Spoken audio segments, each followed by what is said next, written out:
Assalamualaikum warahmatullahi wabarakatuh. Perkenalkan, nama saya Risman Mauludin Rahmatillah. Saya dari kelas C6 Manajemen dengan nomor pokok mahasiswa 101201444. Pada kesempatan kali ini, saya akan menjelaskan materi tentang Ma'rifatullah, materi 1 sampai 5. Video ini saya buat untuk memenuhi tugas ujian tengah semester mata kuliah Pendidikan Agama Islam. Untuk materi yang pertama yaitu adalah Ma'rifatullah atau ahamiyatu ma'rifatullah, urgensi mengenal Allah. Mengenal Allah tentunya dalam Islam sangatlah penting karena mengenal Allah itu bisa dikaitkan dengan akidah. Orang yang tidak mengenal Allah tentunya dia tidak akan bisa menjalankan syariat Islam sesuai dengan apa yang telah dituliskan dalam Al-Quran dan As-Sunnah.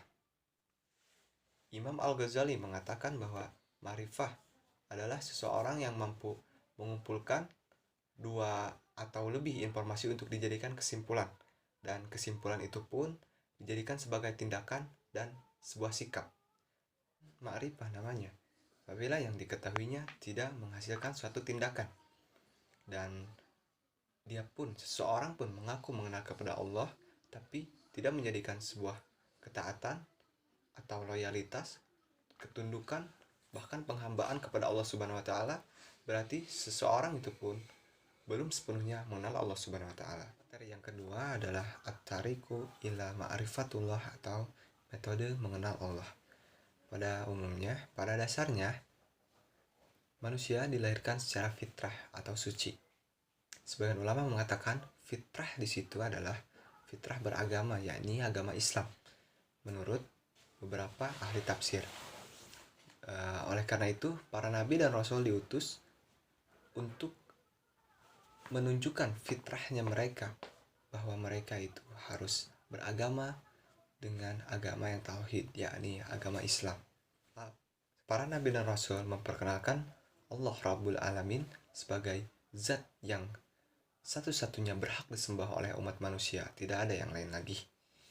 Tapi kebanyakan manusia tidak mempercayai dan bahkan tidak mengikuti tindakan atau ajakan Rasul dan para nabi. Mungkin pada masa ini juga masih banyak orang yang seperti itu. Itu adalah sebuah PR bagi kita.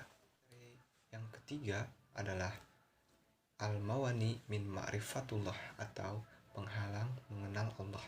Secara garis besar, ada dua hal yang menghalangi untuk kita mengenal Allah. Yang pertama adalah maradus syahwat dan yang kedua adalah maradus syubhat. Maradus syahwat adalah suatu tindakan yang lebih memenuhi hawa nafsu kita, kesenangan kita, dan senantiasa kita berbuat tidak terpuji, berbuat tidak baik yang tidak disukai oleh Allah Subhanahu wa taala. Dan sedangkan maradus syubhat adalah perbuatan yang bersifat keraguan-raguan, dan permasalahan itu pun sering bermasalah dengan akal dan logika. Maradus syubhat, salah satu contohnya adalah ghaflah, yaitu lalai terhadap sesuatu yang telah Allah perintahkan, dan perintah tersebut tentunya mengarah kepada kebaikan. Itu adalah salah satu contoh maradus syubhat.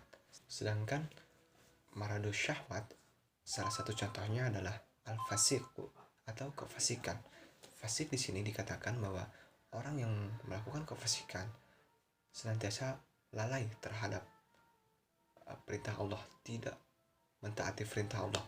Ia akan disibukkan dengan bumi, disibukkan dengan hal-hal duniawi, disibukkan dengan harta, dan tidak sedikit pun mereka memikirkan bagaimana nanti di akhirat. Itu adalah orang yang fasik dan menjadi salah satu penyebab terhalangnya kita untuk mengenal Allah.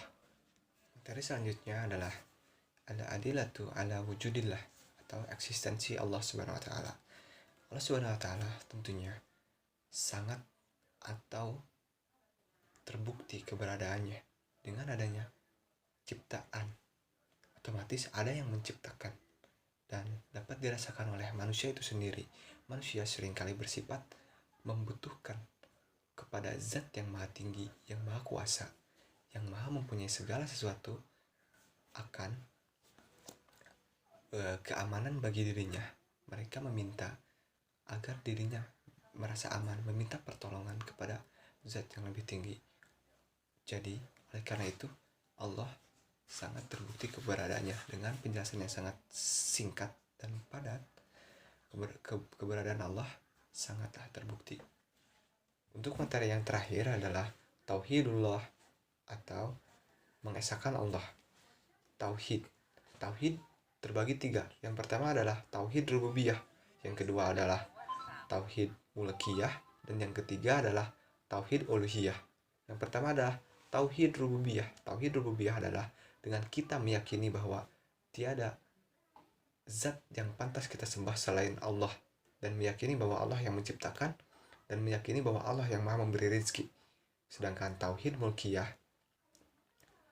adalah kita meyakini dengan Allah itu sebagai pelindung alam semesta, terutama bagi umatnya, bagi manusia. Dan yang ketiga adalah tauhid uluhiyah. Tauhid uluhiyah adalah satu-satu tujuan dan orientasi hidup ini hanya beribadah kepada Allah Subhanahu wa taala. Mungkin hanya itu saja yang bisa saya sampaikan atau yang saya bisa jelaskan mengenai materi ma'rifatullah. Mohon maaf apabila banyak kesalahan. Sekian dari saya. Wabillahi taufiq wal hidayah. Assalamualaikum warahmatullahi wabarakatuh.